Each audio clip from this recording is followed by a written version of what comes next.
Hey, and welcome to our Monday live broadcast. Thank you to everyone who's jumping on live with us, as well as those of you who will be jumping on the rebroadcast with us as well. Today we're going to be talking about how fasting and exercise can benefit our brains. And I'm hoping to give you a big aha moment where this subject is concerned and show you maybe some areas where we have just been doing things a little bit incorrectly in the past and how easily it is to get those mistakes corrected. So if you're jumping on live with us or you're on the rebroadcast, welcome. As always, please feel free to leave a comment in the comment section. At any time during this broadcast. If you have something you'd like to ask a question about, or if you just have maybe had your own revelation concerning the topic that we're going to be discussing tonight, and that is fasting and exercise and how that can benefit your brain.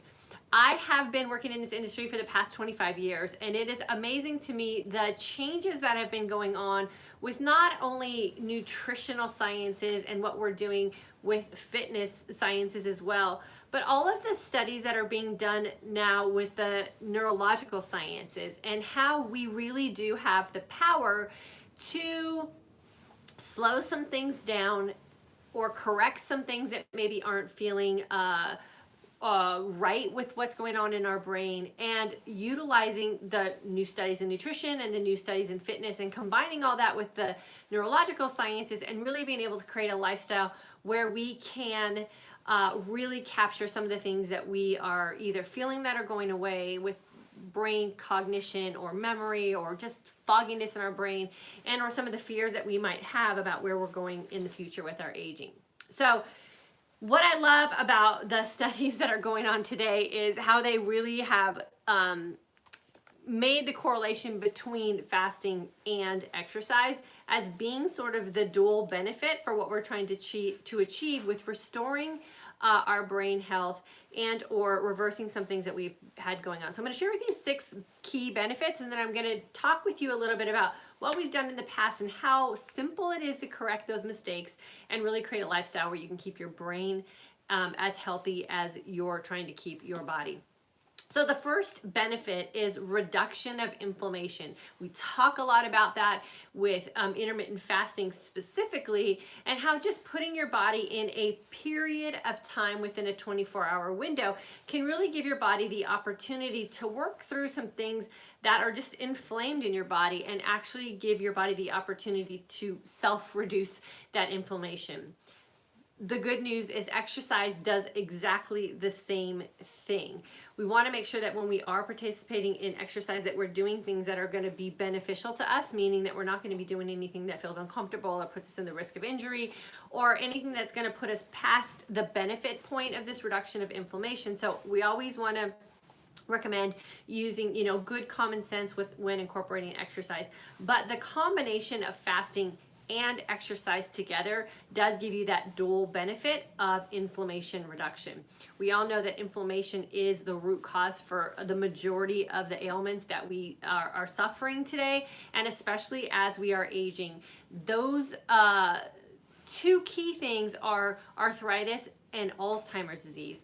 Those 2 are those inflammatory types of diseases that intermittent fasting and exercise can help us reduce in our body, and we'll start to see some of the positive effects of that dual combination and the reduction of inflammation in our bodies. The second thing that intermittent fasting and exercise can do for our brain is create more brain cells. I don't know about you, but when I was growing up, I was led to believe that once you destroyed a brain cell, you were done. Like that was it. You weren't getting that brain cell back. Studies are showing that you can actually create or recreate brain cells, and that is done through the process of fasting and incorporating exercise.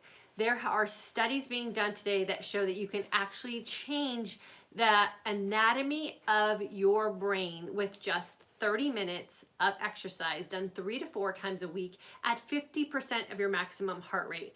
You guys, that's like a brisk walk. Nothing too extreme.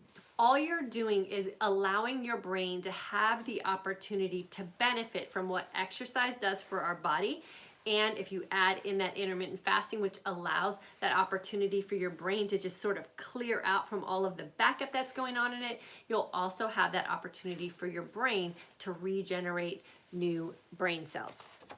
The third benefit is the fact that when you're exercising and participating in intermittent fasting, and they don't necessarily have to be done together to receive these benefits, but I'm going to share with you at the end why we want to do these things together to get the max benefits. But when you are fasting and or participating in exercise, you boost the production of BDNF. And BDNF is the brain-derived neurotropic factor, and that's really where sorry about that, I've got my little note cards here if you guys saw that on the screen. That's where we have the opportunity to really change the functionality of our brain and allow our brain to have the optimal opportunity to be resilient to stress and adapt to change. And that's really where, you know, we have that opportunity for our brain to function the way it's supposed to function and really have it not be the benefactor of those negative things that are going in our life, but really be the recipient of all the positive things that are going on in our life. So we really want to make sure that we are taking advantage of fasting as well as exercising so that we boost the production of that BDNF. And then the fourth benefit to fasting and exercise and how it really does directly affect our brain is when we are in a fasted state for a certain period of time, and that fast is generally in a clean state, and we are exercising at an intensity level that allows us to have the opportunity to burn off stored glycogen, we then create an opportunity in our body for our system to burn fat as its energy source. And fat really is the preferred energy for not only our body, but our brain as well. It is the cleanest fuel that we can provide for our body's systems. So when you're in a fasted state for a certain period of time and you're feasting well and you've really had that opportunity to get your body into that point where you've burned through some of those stored up glycogen pockets and you're exercising at an intensity where you have burned through those glycogen stores and you're really in what we've called a fat adaptive state, or you're in that fat burning mode, that's when we really have the opportunity to have that fat burning opportunity present. And that's really where our brain specifically benefits, because we get the benefactor of the fat burning state, which is the ketones being present in our system, and that really is the primary fuel for what our brain needs to function at its best.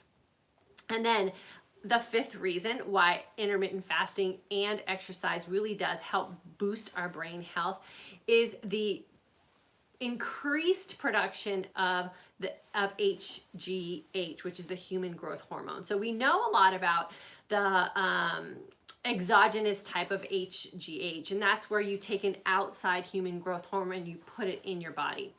Well, what happens when we're fasting and exercising, or fasting or exercising, is our body's HGH levels naturally are boosted. So you don't have to do anything that would be dangerous as far as exogenous type human growth hormone. Your body produces it on its own, and it does it at an alarming large rate. And alarming, I mean in a good way, meaning that you actually have the opportunity in some cases to reverse some of these aging effects that we are not always so happy to receive as we start to go through the aging process.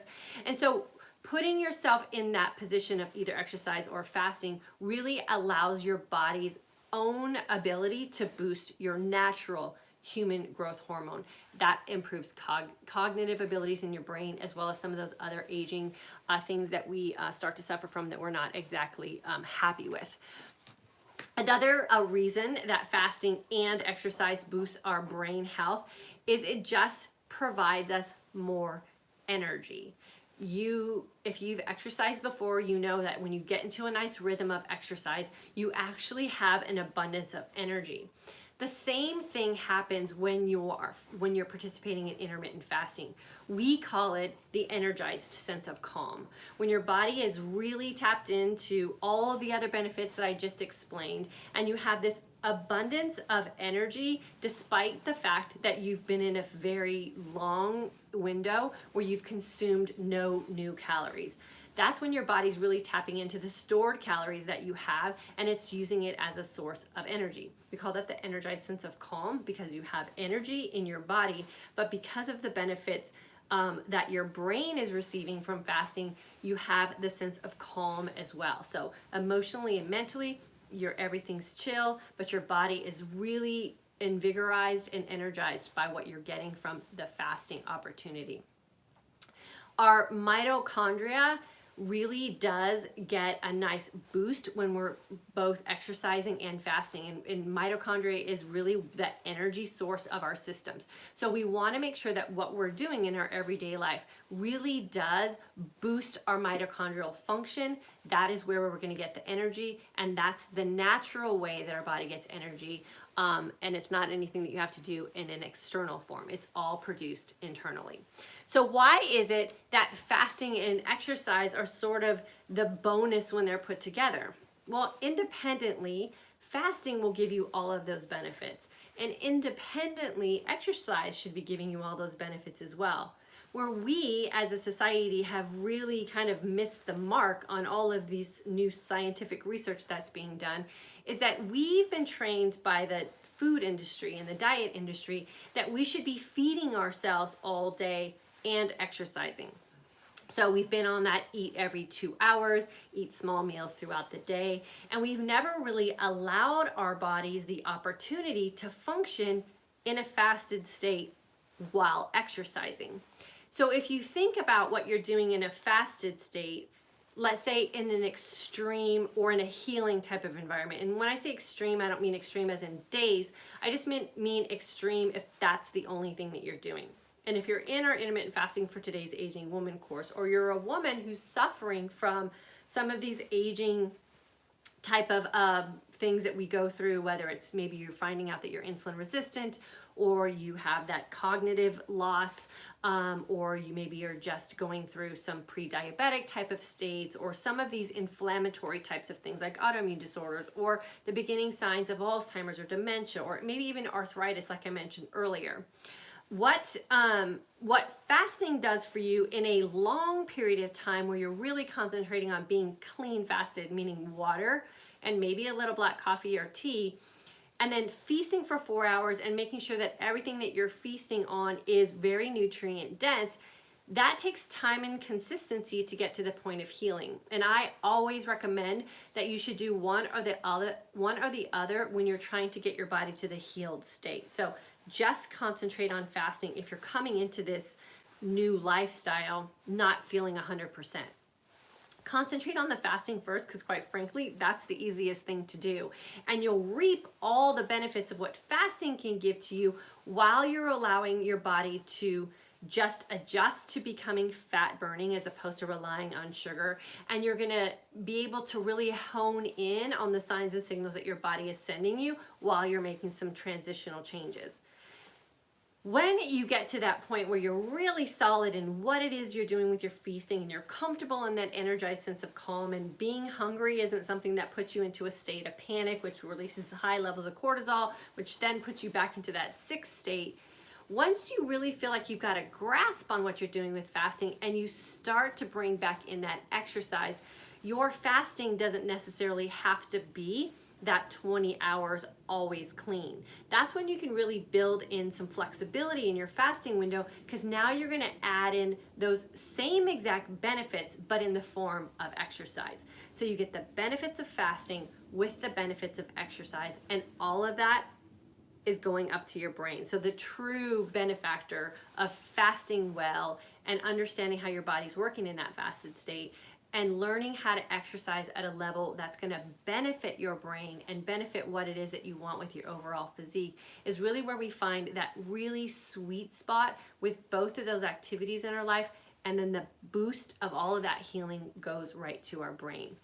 I know for myself, I was just talking to someone the other day and was sharing with them that a year and a half ago, I could not get my kids name when I'm looking dead at them in the eye from my brain to my mouth. I had no memory recall at all with someone standing right in front of me, or I was walking around the house, landing in a room in my house and not knowing why I was in that room.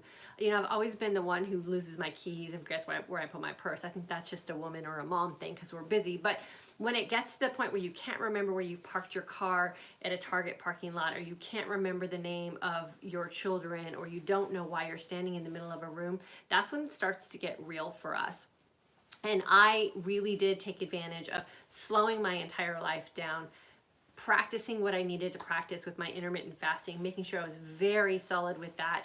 And then when I started to feel all of those cognitive losses that I was suffering from come back and really start to feel my brain function the way it used to, that's when I started adding in some exercise. And it felt really good to do it in that order because I had the energy, I had the confidence, I had the mental ability to kind of get through what I wanted to do with my fitness. And I was able to really start to adjust what I was doing in my fasting window to accommodate what I wanted to do with my exercise.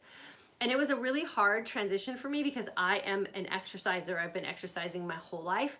And so to have to stop for a year with my exercising to get my body healed was very tough for me in the beginning until I started to really start to feel, see, and reap the benefits of what I was doing with my fasting. And then when my body was ready, I definitely started adding in the exercise. So this is a message to all of you who are feeling frustrated with your body, feeling like what I used to do, it just isn't working for me anymore. Trust me, there's hope. But sometimes what we have to do is just slow everything down and really listen to what it is our body's doing. Pay attention to the science that's going on today. It's moving very quickly, but it's all for the good. Word on the street, for us aging women is that we have plenty of hope for our future, but we have to slow down and we have to listen to the signs and signals that our body is sending us. And we do have to trust some of the people that have come before us and kind of laid the groundwork for us, proving that what they say is supposed to work for us is actually working for us. And a lot of it is very freeing in the sense that with this new research that's coming out is we really do have the opportunity now to do what works for us, and we no longer have to follow a lot of those really detailed restrictive types of plans. So don't worry if you're suffering from some things that don't feel right for you right now. That's actually a normal condition for most women in today's society as we start to age, but normal is not where we want to be. We don't want to be the average, and we don't want to be the normal 50-something or 40-something or 60 or 80-something-year-old woman. We want to rise above that and be what we're talking about in our Happiness Advantage book right now is we want to be the outlier of the aging woman. We want to be that person that when we go to the doctor's office and our doctor asks us what kind of prescription medication we're on, we confidently say none. We want to go to the doctor for an annual appointment, and when your doctor asks you what's troubling you, we say absolutely nothing. And from the women that we've had go through our course and from the women that we have in this community who's practicing this lifestyle, trust me, there's a lot of doctors today who are absolutely floored when they go in for their annual appointment and they have absolutely nothing that they're complaining about, and they actually have no prescriptions that they're having to be refilled because they're taking advantage of what it is that fasting can do, not only for our body, but for our brain as well. And then when you're ready, you add in that exercise and you got it made where everything is working the way it's supposed to be working for us, and we've now become the outliers for the aging community of women. Let me see who I have here on Facebook, and then Michael was going to go ahead and introduce everyone to us on YouTube. And we changed up a couple things where we do our live, so I'm sorry that that wall looks like that. We weren't able to kind of fix it in time before we went live, and we didn't want to put you guys on hold. So we'll get all that fixed for the next time for sure. Amy, good to have you here, girlfriend. Laura, hello. Yvonne, good to have you. Catherine, good to see you. Haven't seen you forever. Teresa, I love IF. My brain fog that I've had has disappeared. Thanks, Diane. Oh, you're welcome, Teresa. Yeah, I feel the same way. It's amazing what a really rested and strong brain feels like, and I had lost that completely for a while. I used to be the girl that when I was in college in my mid-20s through my mid-30s, and when I was in college I worked 3 fitness job. So I taught at 3 different gyms, I thought, with different schedules. I had a waitressing job and I was in school full time, and I never once wrote down a schedule, and I never once missed a class, or I never once missed a shift that I had to work at a job. And when I was really sick, I couldn't remember like what I had for breakfast kind of thing.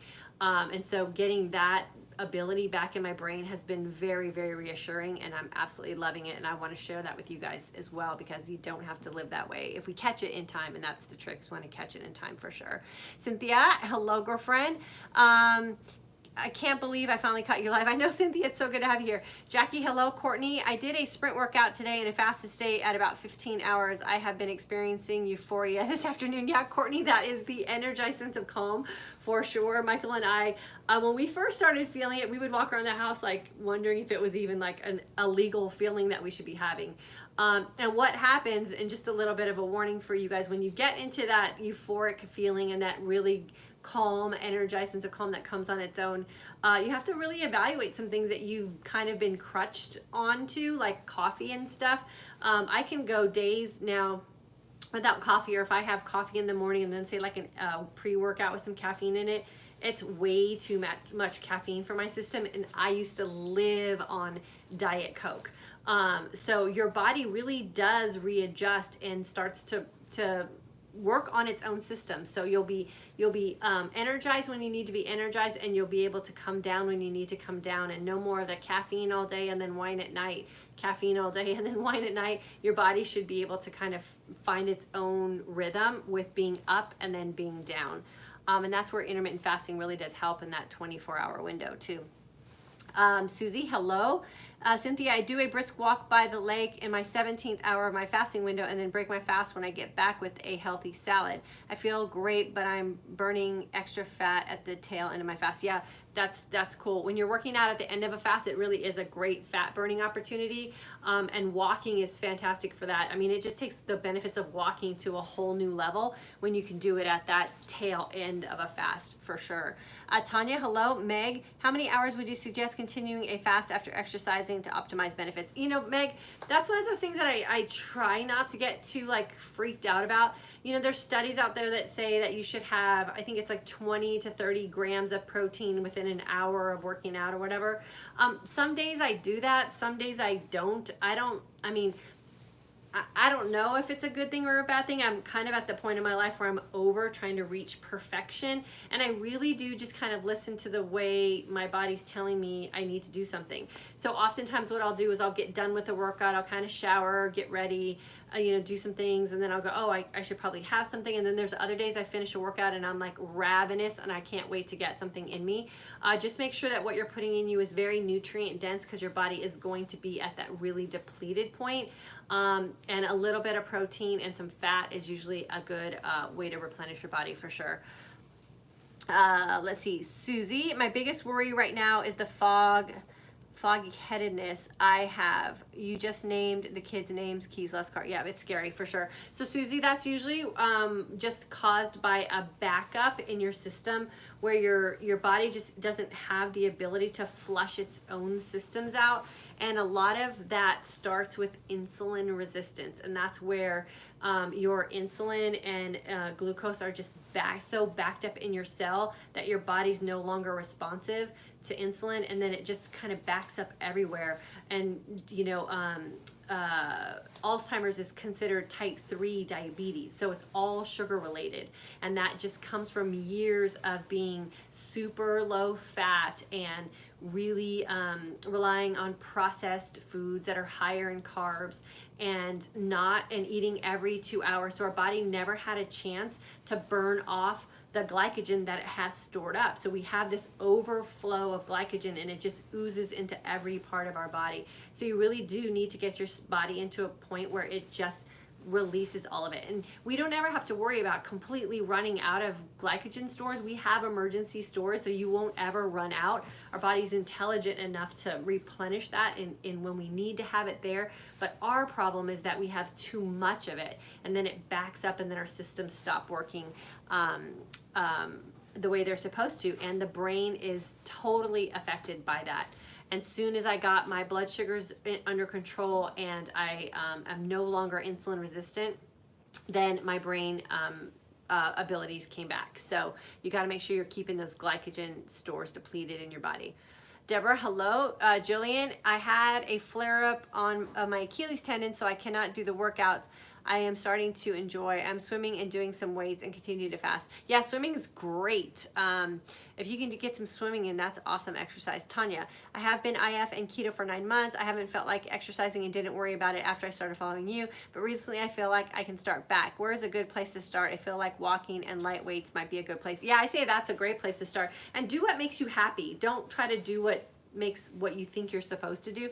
Do what makes you happy. For a long time, I gave up running because I was told running's so bad for you, and if you really want to have this kind of body, you should be doing this type of workout. And what I found is I wasn't enjoying my workouts, and so I wasn't very consistent with it. And I love endurance training. I love long Peloton rides. I love long runs. Like, that's my jam. It's what makes me feel really good. And I've just found a way with doing some stuff like the Peloton and running on inclines on a treadmill and doing some light resistance training that I'm getting all of everything that I need in. And now I'm doing some yoga with my daughter as well. But you have to find what you feel the most joy from when you're working out, so it doesn't become something that's just a chore for you. But yeah, start out light and figure out where you are. You might find that you can jump back in a lot faster than you thought you could, because your body is going to be so healed and energized. Teresa, I want to rock the 54-year-old woman. I will be. Oh, girlfriend, you will for sure. And a lot of it is here. You know, we are reading the Happiness Advantage on my Instagram live on Tuesdays at 2 o'clock. And Sean Aker talks a lot about be happy first, and then everything else falls into place. And so that's a really good thing to practice in your life. Be happy first, and then start your intermittent fasting. Be happy first, and then go start your exercise. Exercise will not make you happy. Fasting will not make you happy. You will make you happy, and it all starts with the way you're thinking about your life and what you're grateful for. So, girlfriend, you will rock it for sure if that's what you decide to do. Deborah from Toronto, good to have you here. Christina, I'm a new to IF and just started the September 8th class. Awesome, Christina. So happy to have you. Jennifer, first day of feeling no hunger pains and close to a 20-hour fast. Praise God, this is finally working. I've felt great and have had lots of energy all day. Yep, there you go. And time and consistency will keep that feeling. A lot of times people, especially in the beginning, and this is why in my intermittent fasting for today's Aging Woman course, I'm very specific about what I want you guys to do and what I want you to let go of. Time and consistency in the beginning is your best friend. So getting to that 20-hour clean fast and staying there for the duration of the course, which is 3 weeks, will really help you lay the foundation and give you the confidence you need to have this for the rest of your life. It's jumping in and out of fasting and some of these other knockoff fasting type of philosophies really do sort of prolong our agony. I say just jump in with both feet and get to that place as fast as you can, the place that Jennifer's at, where you're energized and you're feeling great. And before you know it, you'll be amazed at how long you can fast and not have any worries at all. Debbie, hello, girlfriend. Susie, hello. Cynthia, love that. Being over perfection, learning to listen to my body and letting go of guilt and obsession at food at the same time. Yeah, I'm 52 and I've never had a perfect body. I don't, not that I'm trying to be like a pessimist or anything. I'm okay with the way my body is, having 2 kids and being 52. I feel really good. I don't know why I would strive to be perfect today. I've never had a perfect body. And so I'm happy with what I have. And so I just kind of do things that make me happy first. And if my body follows suit, then that's great. But I'm kind of over chasing something I've never had, that's for sure. Stephanie finally joining from Manitoba. Well, welcome. Amy from Oregon is here. Amy, how's your modus working for you? Stephanie, I'm in the September class and super excited. Awesome, cool. Okay, Michael, who do you got over there on YouTube? All right, can you guys hear me okay? I kind of backed out a little bit because I didn't want my knees showing up. You're okay. You're okay. All right, we have Lou Evers. She says, super. Hello from Utah. Brenda Thomas, hi from Florida. We got Ann from New Zealand. Shelly Loudon, she's here from Van Nuys, from LA. Hey girl, how's California? And Valerie, hey, I'm finally able to IF for 16 to 20 hours after several months of struggling.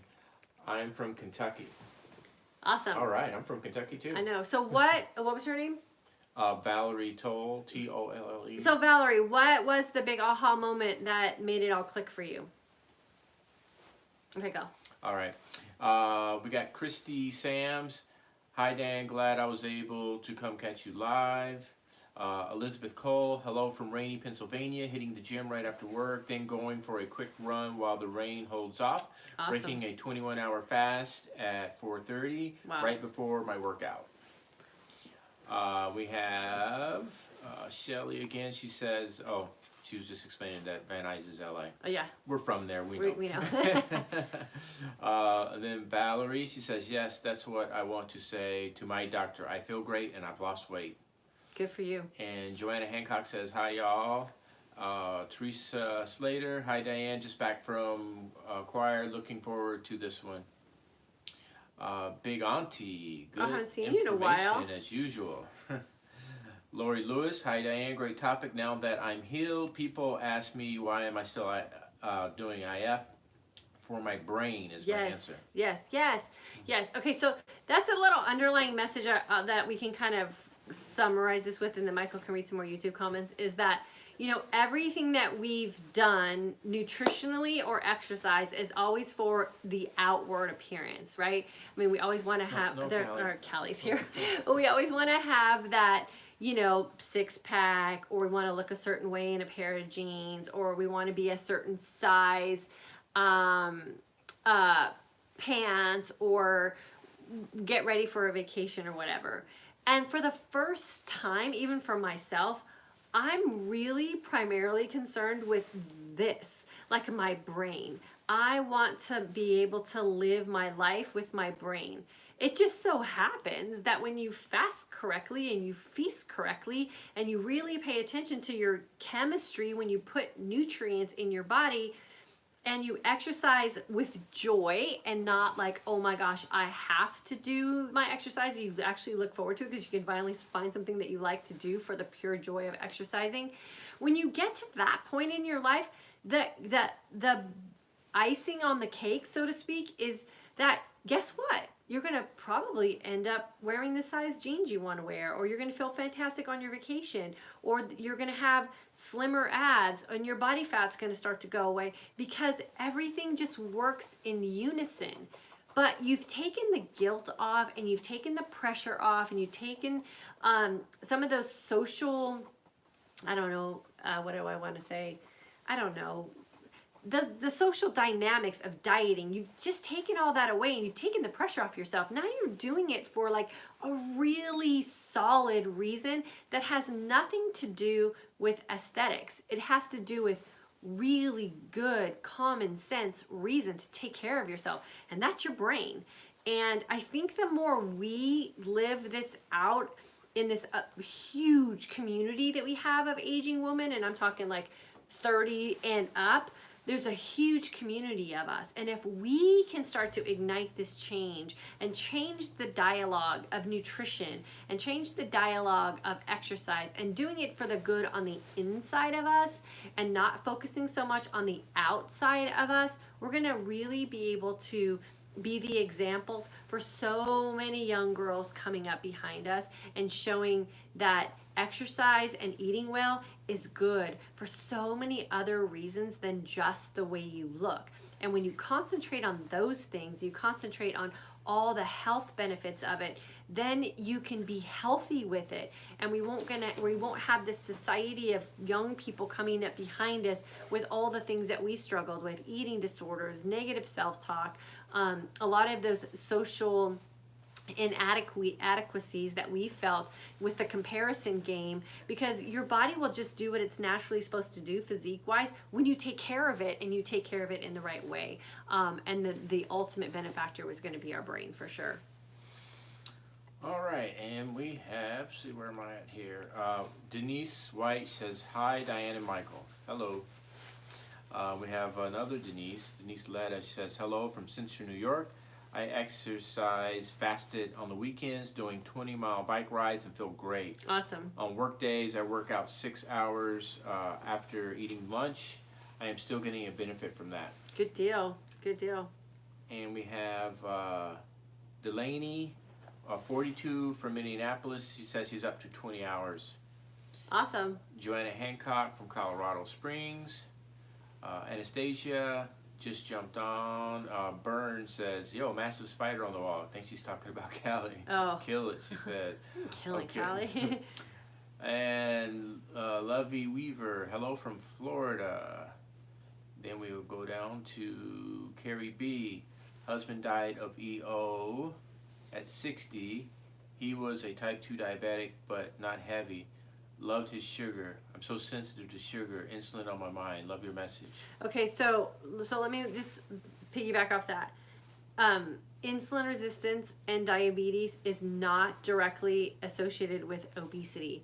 I was pre-diabetic and insulin resistant, and it was affecting my brain. And during that process, when I was really sick, I gained I gained 13 pounds, because that's what I lost when I got healed. So I wasn't, like, if you looked at me, my doctor was actually shocked that I came back with such high A1C levels.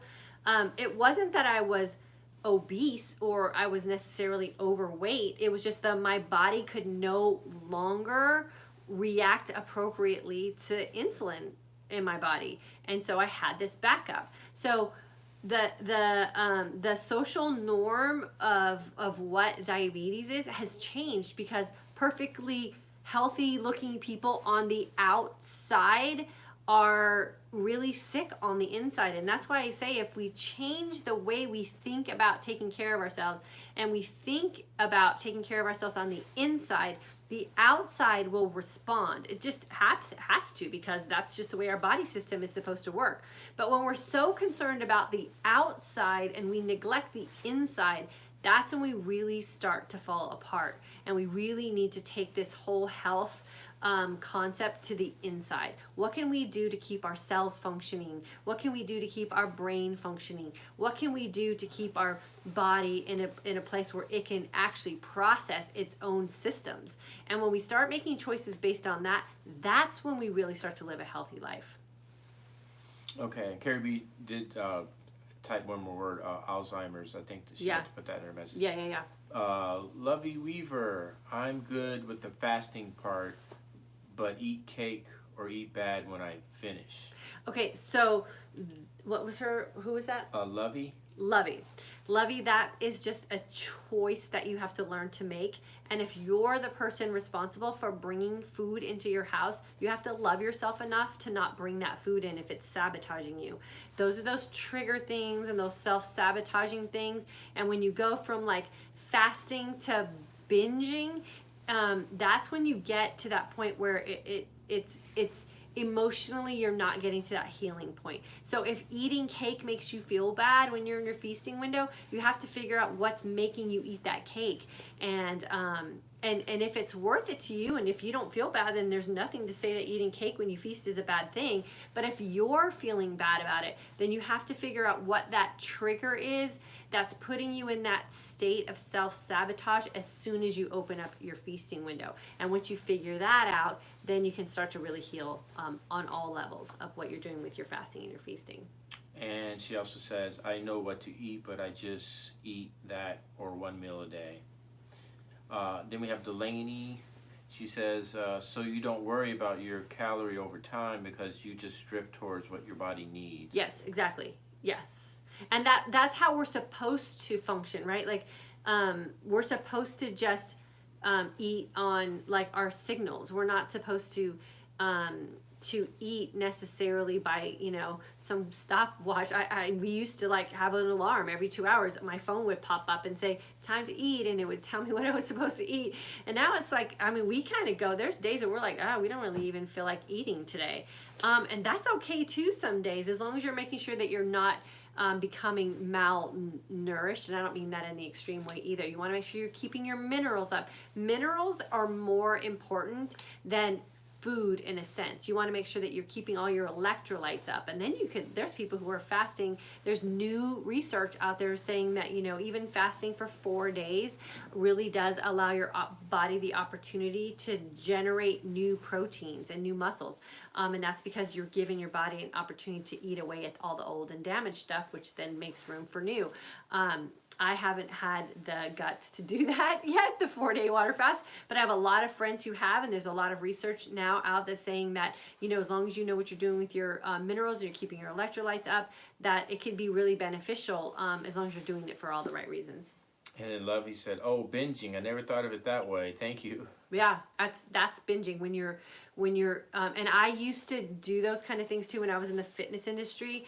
I had the philosophy that when I was teaching aerobics, that I had to be the most fit looking person in the class, because who wants to go to a fitness instructor who doesn't look fit?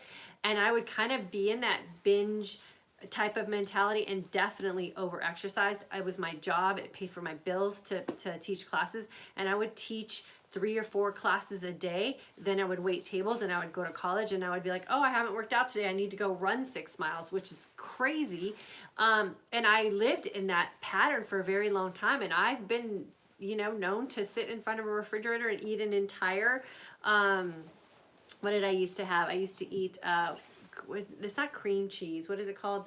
The cake with the graham cracker cheesecake. I don't even know what it's called. It's been forever since I've had a cheesecake. I would make cheesecake and a graham cracker crust and sit in front of my refrigerator, crisscross applesauce with the door open, and eat an entire cheesecake. Like, who does that? But it's just that mentality of depriving yourself so much that when you open up a window, then you binge. And so what you want to do is not deprive yourself. Understand what that fasting window is doing for you and all the good for you. You're not depriving yourself. You're creating an opportunity of healing. And then don't take any food out of your feasting window that brings you absolute joy. So if a piece of cake brings you absolute joy and it doesn't cause your body to have any kind of autoimmune response, or it doesn't make you feel sick, then who's to say a piece of cake is bad for you?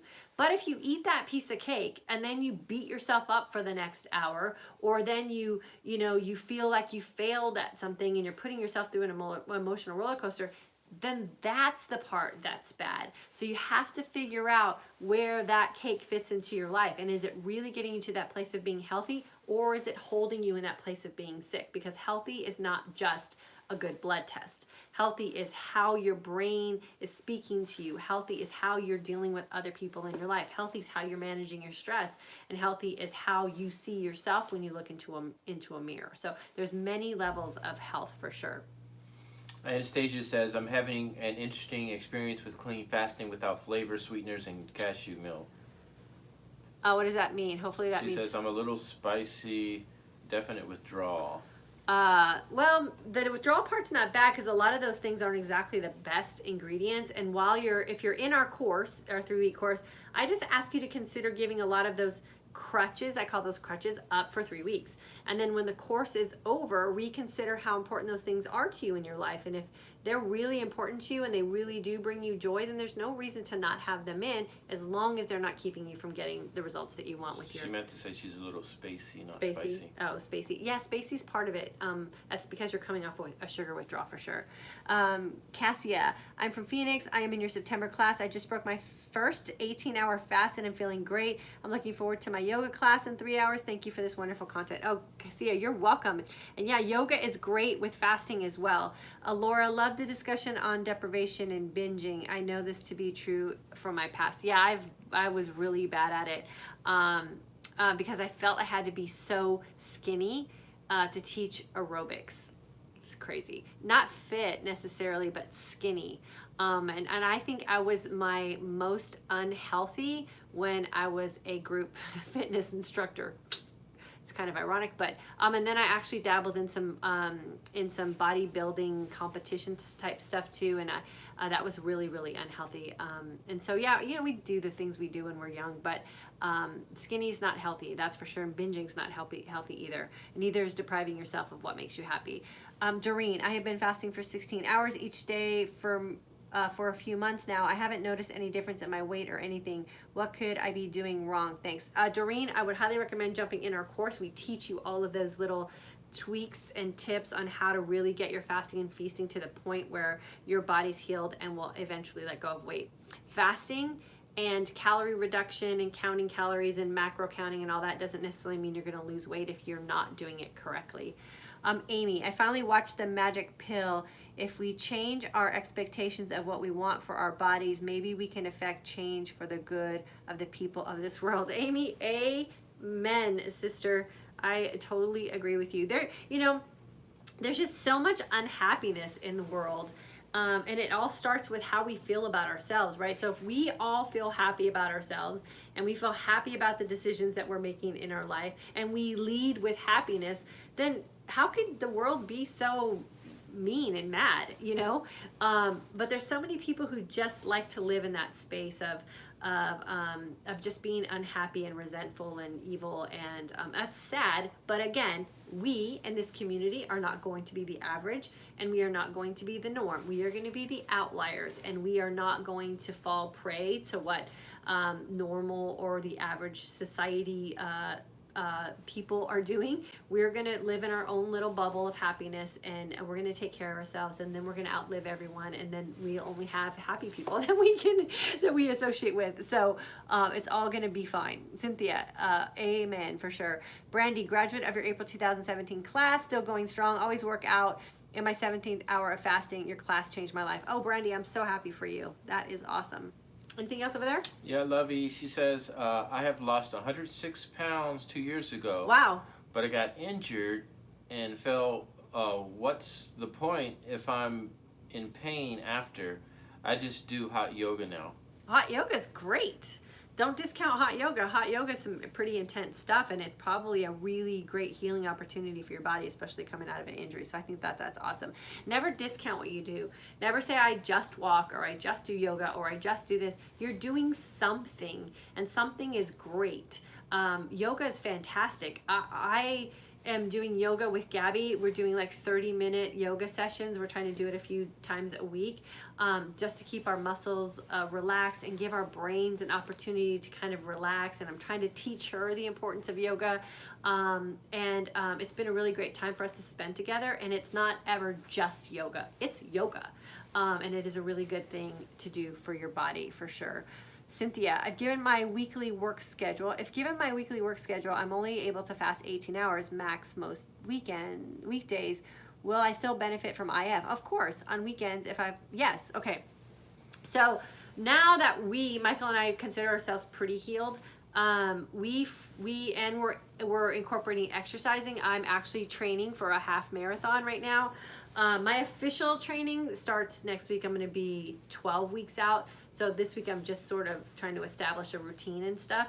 But my window now fluctuates because I'm adding in exercise. Now remember what we talked about just a little while ago, those 6 benefits. You can reduce your fasting window if you add in exercise, because you're going to get the same benefits from 2 separate things. If you're just fasting, then I think it is important to kind of keep your fast a little longer and your feast a little shorter. It just kind of eliminates the room for error in that and just keeps you in that fasted state longer. So, and keep your carbs low. So again, that's that third thing.